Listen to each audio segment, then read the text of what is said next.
Bismillahirrahmanirrahim. Assalamu alaikum students. I am here with the first lecture of Economic History of Pakistan for the program of MA History with course code HIST 4118. I am visiting teacher of the Department of History and Arts, Division of Arts and Social Sciences, University of Education, Bank Road Campus, Lahore. So today we are going to discuss the economic crisis in Pakistan. Introduction. The dismal economic situation. Basically, Pakistan is facing a challenging economic outlook, decisive and far-reaching policy action. Far-reaching policy action is needed to address this challenging outlook. The economic problems of Pakistan have seriously jeopardized the very foundations of its polity.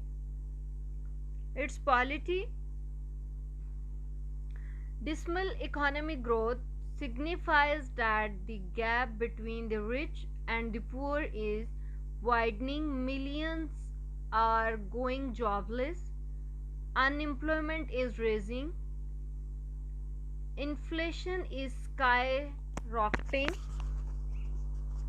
provisions of health and educational facilities are few and far between, and every year millions more are pushed below the poverty line. Successive governments have failed to formulate a viable and pro-poor economic growth model.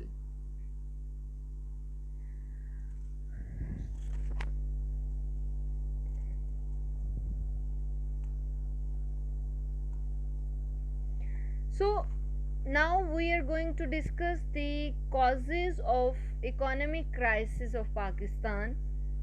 Behind the economic crisis, what are the causes in Pakistan? This sluggish economic outlook is characterized by a number of factors. They include inter alia, slow economic growth, decline in foreign direct investment, trade deficit, deindustrialization, energy crisis,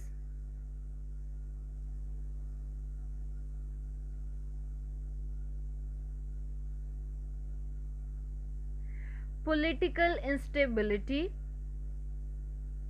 unemployment, increasing public debt, devaluation of rupee, corruption, bad governance and security situations, etc. So first of all, we are going to discuss foreign direct investment. First of all, we have to learn that what is foreign direct investment. FDI means foreign direct investment is welcomed as an impetus to the sustainable economic growth of a country, especially of a developing one. Foreign investors are reluctant to invest in Pakistan due to numerous factors, i.e., energy crisis, high cost of business, volatile security situation, no effective dispute resolution mechanism,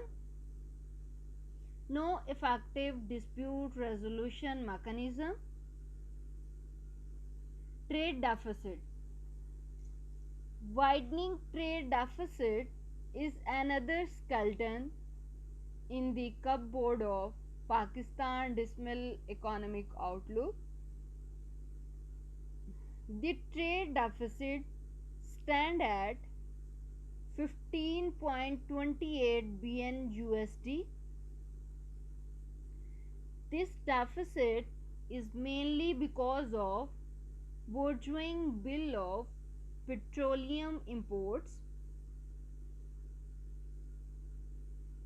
Our total imports are about 40.5 billion USD, 12% up from the previous financial year, whereas the exports have declined by 2.8% from 25.35 billion USD to 24.65 billion dollar.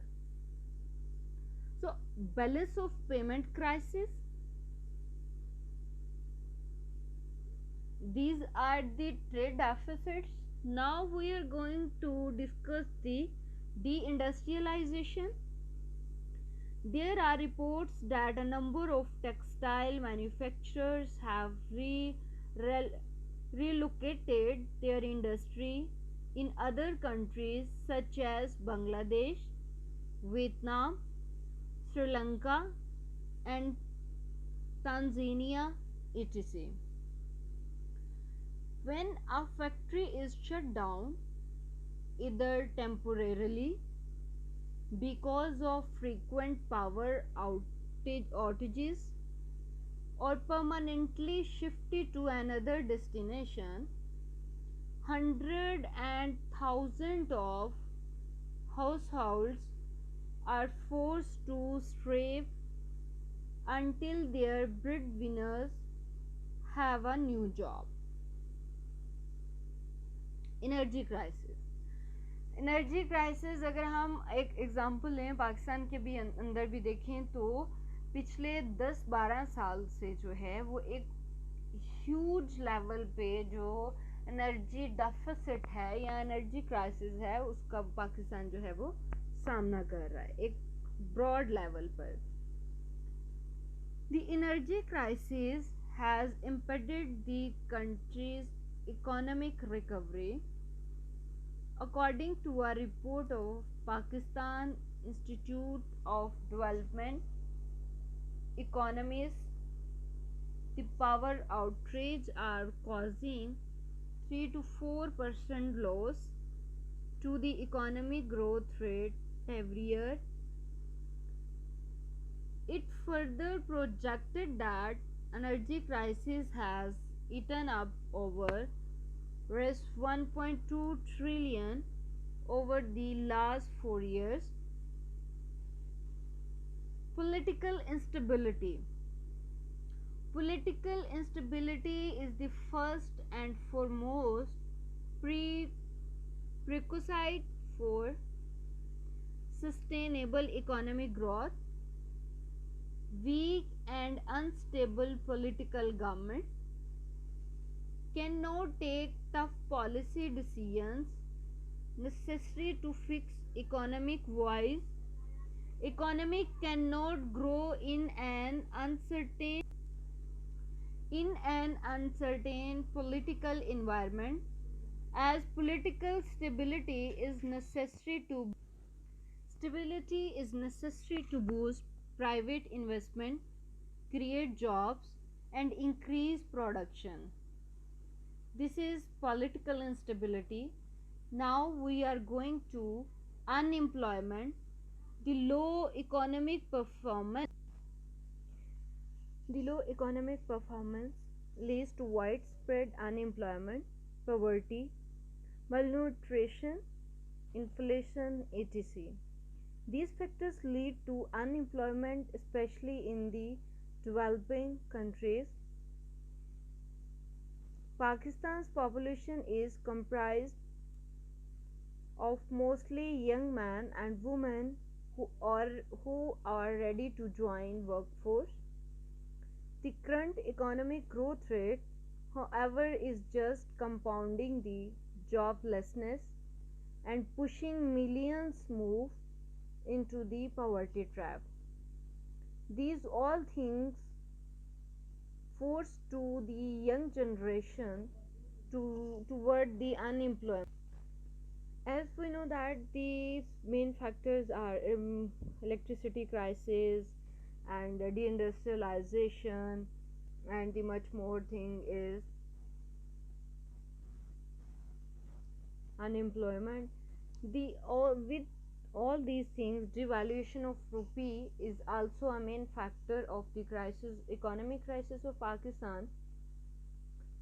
Her devaluation of rupee affects many major and minor segments of the country. This predominantly affects those who fall in middle or lower income brackets. These brackets also create a lot of crisis. Depreciation of rupee would push cost of doing business upward, and the businessman would be unable to compete with rivals businesses from other countries. Corruption. Corruption is widespread and deep in every institution of the country, especially in Pakistan. Corruption hampers the economic progress. Corruption always proves the proves serious danger for the economic progress of any country, either a Pakistan or any other country.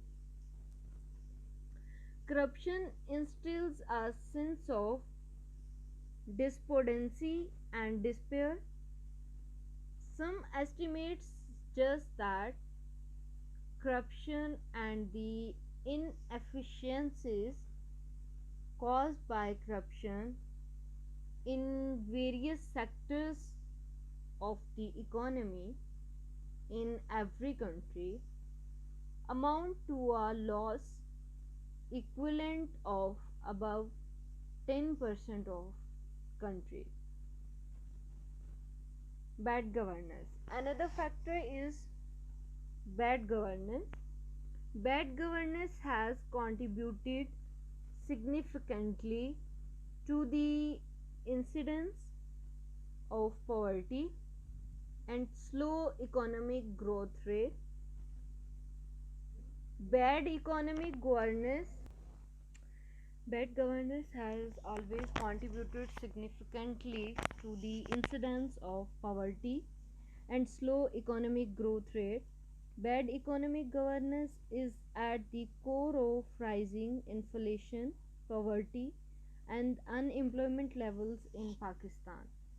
Basically, when you have a leader which has a bad governance or run the country with a bad governance, it's always raise the inflation, poverty, or many incidents of poverty, and slow and these things slow the economic growth rate in and upraise the unemployment levels in the country.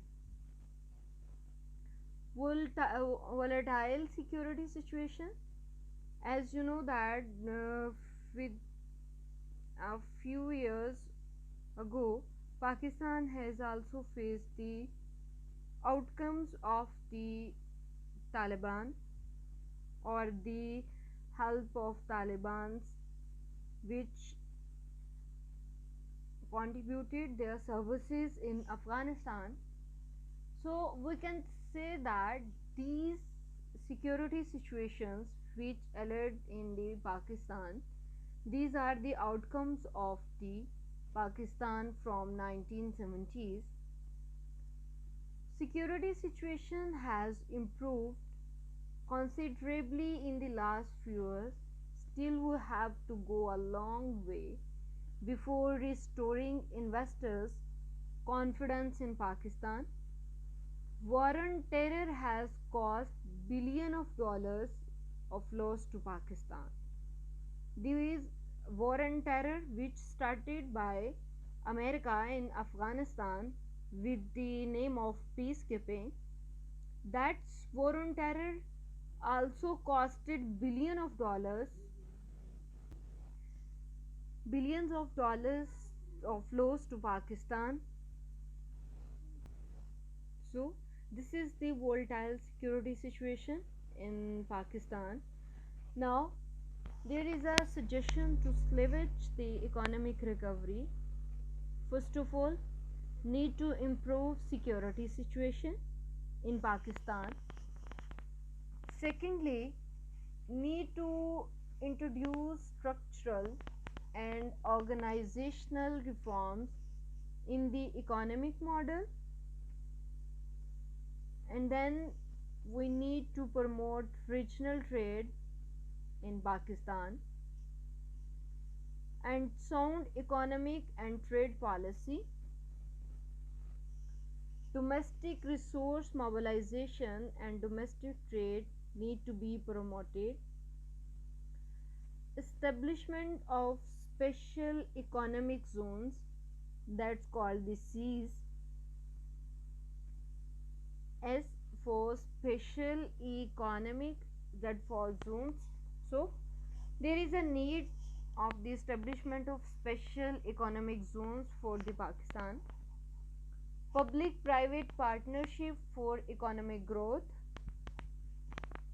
Human resource and skill development is much more important in the Pakistan.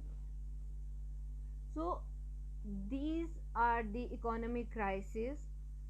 First of all, we discuss the economic crisis, then we discuss the suggestion. Now we have to sum up this whole topic. To conclude this topic, we can say that there is need to make structural adjustment in our economy. In Pakistan's economy, there is a lot of need to improve the structural adjustments.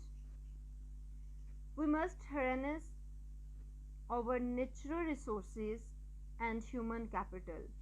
We have a huge amount of natural resources, especially in Balochistan and Sindh. We can utilize this to improve our economy and human capital. There is huge potential in this country. A lot of young men and women are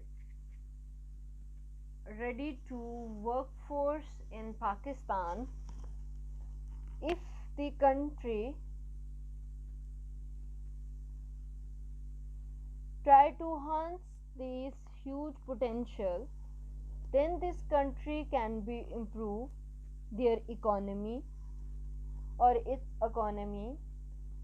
Let's hope the present government tackles the economic crisis and steer country out of it.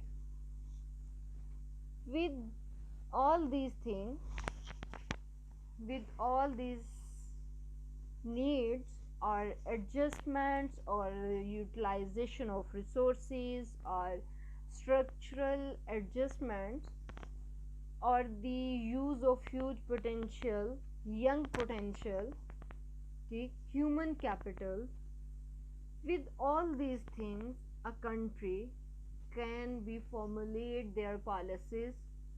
They can use all these sectors to improve the way of the economy and reduce their crisis.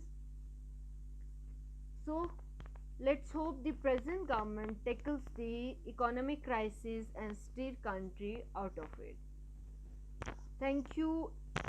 I hope you can understand while listening the whole video and seeing these slides.